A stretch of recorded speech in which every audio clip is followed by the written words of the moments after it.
So I invoke the man on the mother's lap, not on the plus sign. And with that, I will come to my presentation on the resonances between visual arts and literature. I will begin with this particular photograph of an ancient, relief sculpture of Demeter and Persephone. And I hope, as students of literature, you know the story of Demeter and Persephone. And who was Demeter? In Greek mythology, Demeter was the goddess of agriculture. She was a goddess of agriculture. She had a beautiful daughter, Persephone, until she grew into teenage. And as goddesses of agriculture, they raised the whole world of flora and fauna, the beautiful world of nature.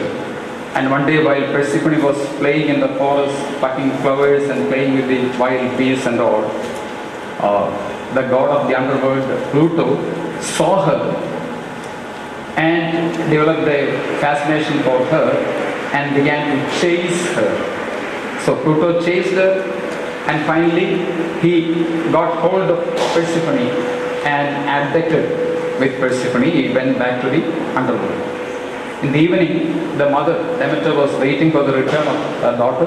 Persephone was missing, and she went searching for her daughter, asking the trees and flowers and animals, "Did anyone see my daughter?" And finally, somebody told her, "We saw your daughter being taken away by Pluto, the god of the underworld." So Demeter immediately went to Jupiter on Mount Olympus and presented her case. She said, "I want my daughter back. Pluto ran away with my daughter."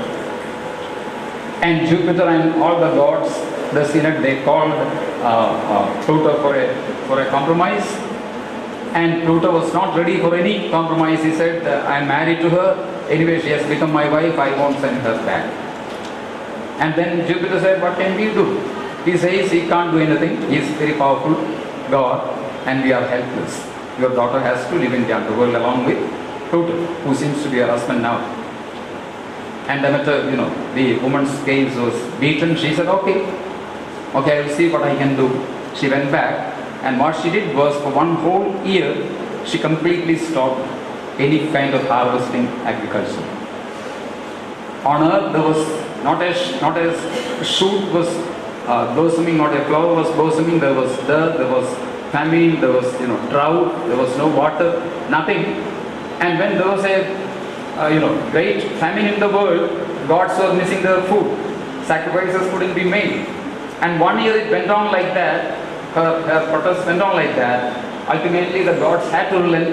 Jupiter once again called a meeting, and Pluto was brought, and Demeter was brought. He said, "You are doing something foolish. You shouldn't do like that." She said, "I want my daughter back." And finally, Pluto had to relent, and a compromise was struck.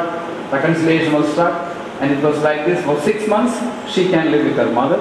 For the rest of the year, she has to stay with me. That's the story. How a mother valiantly fought for the custody of her daughter, and how she won the battle very valiantly. And feminist artists, my point is that today feminist performance artists are celebrating this story in Demeter and Persephone. I'll show you how. And there are so many things. In this story, what we find is this exemplifies a vegetation myth actually. If you have done your T.S. Eliot and other modernist writers, you know what vegetation myths are. These myths were an attempt on the part of primitive humanity to come to terms with great eternal questions of death and rebirth and all these things. And this is how they tried to decipher the mysteries of death and rebirth by weaving or constructing so many myths. And the story of Demeter and Persephone living 6 months on earth and 6 months in the underworld actually exemplifies or epitomizes nature flowering forth in spring and then dying in winter like that. The seasonal, eternal seasonal vagaries. And we have the stories of Orestes, we have the stories of, so many stories there. Adonis, for example, dealing with death and rebirth. We have so many stories where gods die and gods are reborn. But I'm not touching on those aspects. I am touching on the feminist angle to this story, how today women are trying to re-articulate their relationship with themselves, to build a kind of universal sisterhood, and how to conscientize women to articulate the basic feminine energy, which they call the energy.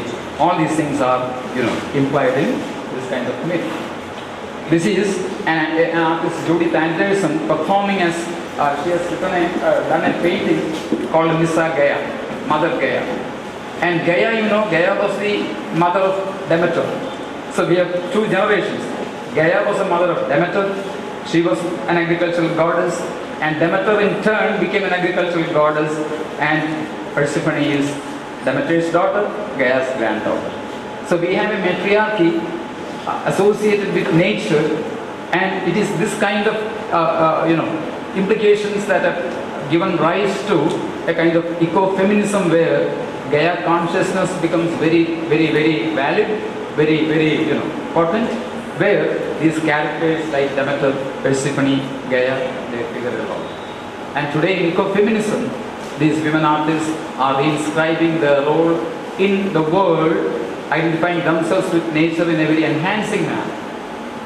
Because patriarchy had been identifying women with nature in a very demeaning manner, because nature is something to be conquered and women also are somebody to be conquered. Whereas these women are reinscribing the relation with nature, the bounty of nature, the plenty, the plenitude of nature, and how they want to reinstate themselves as very meaningful, persons embodying fruitfulness. The whole theme of fruitfulness is embodied in these myths. And we have another, artist, performing artist, feminist performing artist, Rachel Rosenthal, again performing the same story of Gaia.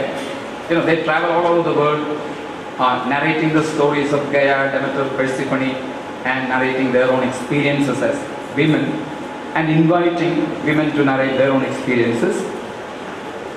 All built up in this kind of notions of sisterhood and filial relationship between mother and daughter. This is a mask, an iron mask made by a sculptor called Susan Benton. She's an American sculptor, a very tough woman. She has a smithy of her own. This is an iron mask she herself made with her own hands. And she performs the story of Demeter and Persephone wearing this mask. She travels all over the world.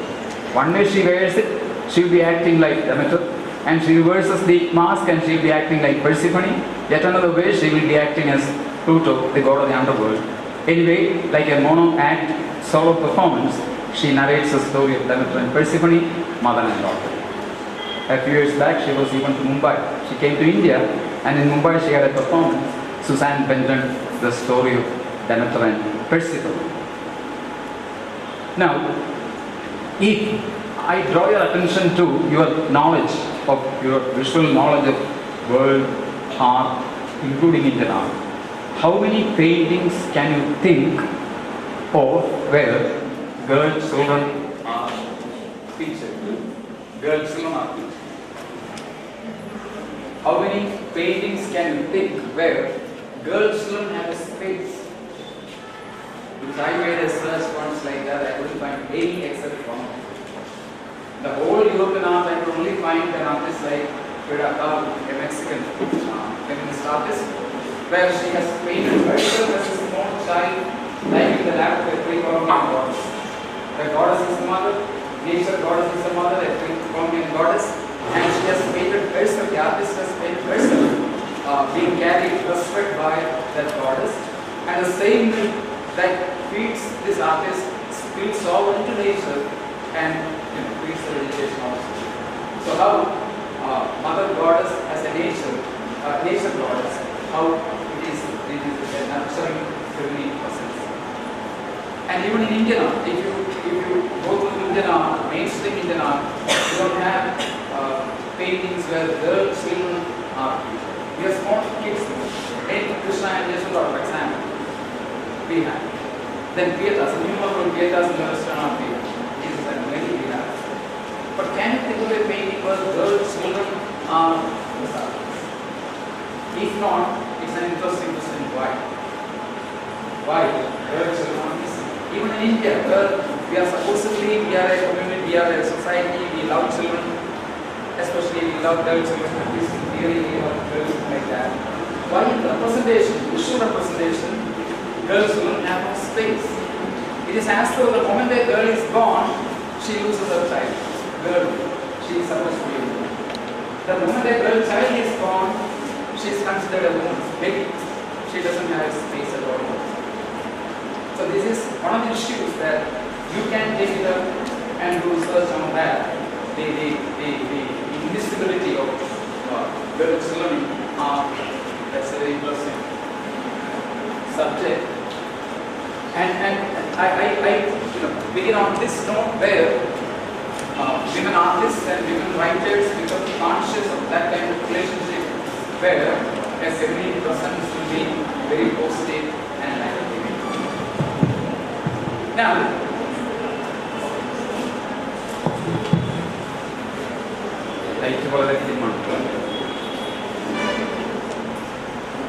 okay, now when we speak about women's experience, when we speak about exploitation of women, and when we speak about the persecution, harassment of women and all, there is a long history, as you know. Patriarchal history goes very far into remote, past, into the hoary past. And so many, as you are students of feminism, so many issues are involved there. Not merely biology alone, because you today distinguish between gender as a social or